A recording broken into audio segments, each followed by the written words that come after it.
Good morning, everyone. Welcome to Talking Pigskin Week 13 edition.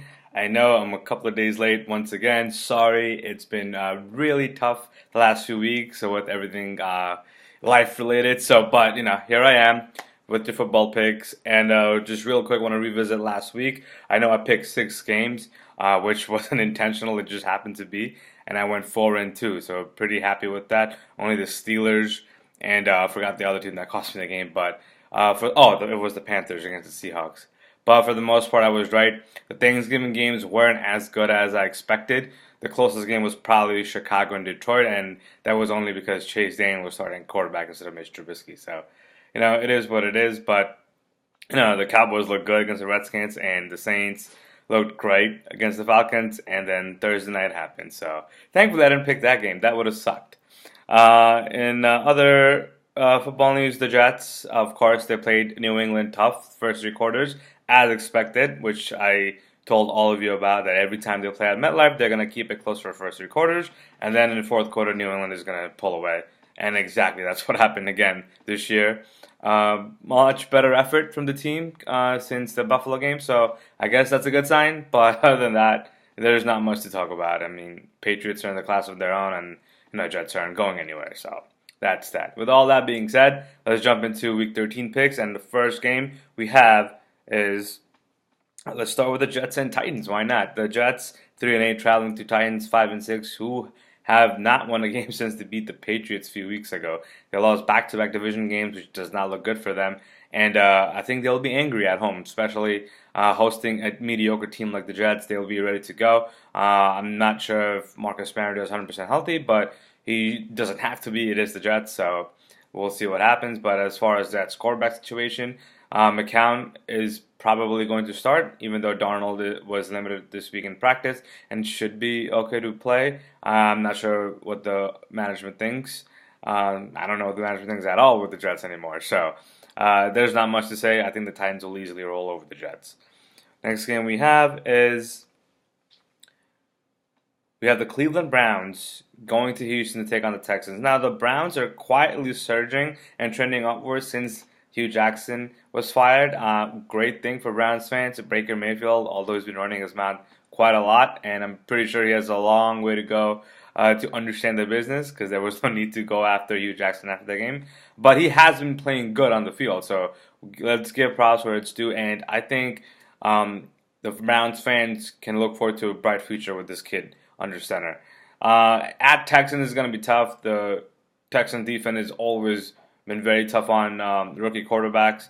J.J. Watt and Clowney will be waiting for Mayfield all day long, so it's going to be hard for him to figure that defense out. Romeo Cornell will have all sorts of exotic blitzes ready for Mayfield, but Baker hasn't been bad with blitzes, so maybe he'll pick it up even more this time around.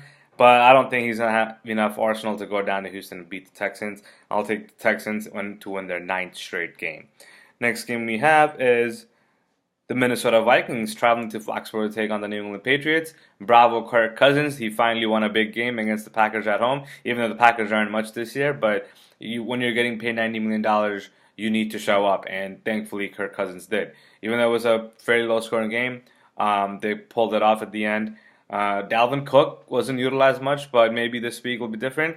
If you've seen the New England and the Jets game last week, Patriots ran the ball effectively for over almost 200 yards, and they're going to have Sony Michel, James White, and I think Rex Burkhead just got activated, so they're going to be good to go and run the ball on the ground.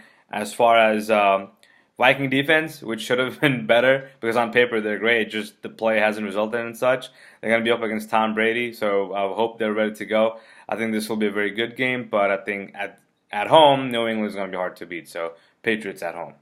Next game we have is a Sunday Night Football where the Los Angeles Chargers, 8-3, will be traveling to Pittsburgh Steelers, who's 7-3-1. Blew the game against Denver last week. I'm not sure what the hell the Steelers were doing the whole game. I mean, usually every time they go to Denver, they have a hard time, but last week looked very bad on them, especially the last interception Big Ben threw at the goal line. I thought they were going to win the game, but then he just completely blew it.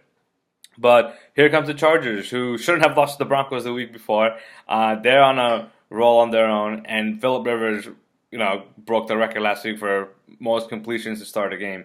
This man is playing at the highest level right now, and he cannot be stopped. Traveling to Heinz Field on a Sunday night will be very tough. I think this will be a seesaw battle, especially when the Chargers know with all that situation that's going on with the Chiefs, who can easily drop off now. Chargers can take that division, even though they won't have any home field advantage, because let's face it, both Rams and Chargers do not have home field advantage this year. But I think in a very close game, the Steelers will pull it off. As much as I want Philip Rivers to win this one, I just don't. I just can't do it. And the last game we have is Monday Night Football, where the Washington Redskins will travel to Lincoln Financial Field to take on the Philadelphia Eagles. Now, Carson Wentz did bring the team back against the Giants last week, but that cannot happen this week coming up. The Giants defense literally gave up, and the Giants offense didn't show up in second half. They had a 16-point lead going into the half. They should have been able to win that game. However, you let the Eagles back in, and rest assured, they win that game. But the Redskins defense is not that weak. DJ Swanger, HaHa Clinton-Dix, Mason Foster, all of them will not allow that to happen. So Carson Wentz needs to get ahead of them and just make sure Colt McCoy never catches up to him. Colt McCoy didn't look bad at all last week against the Cowboys. It was his first start in God knows how many weeks, so I think he'll be more prepared this Monday night. I think this will be a pretty good game, but at home, I'll give the advantage to the Eagles. So we have the Titans, the Texans, the Patriots, the Steelers, and the Eagles. Let me know what you guys think of these picks. Enjoy Week 13. I'll see you next week.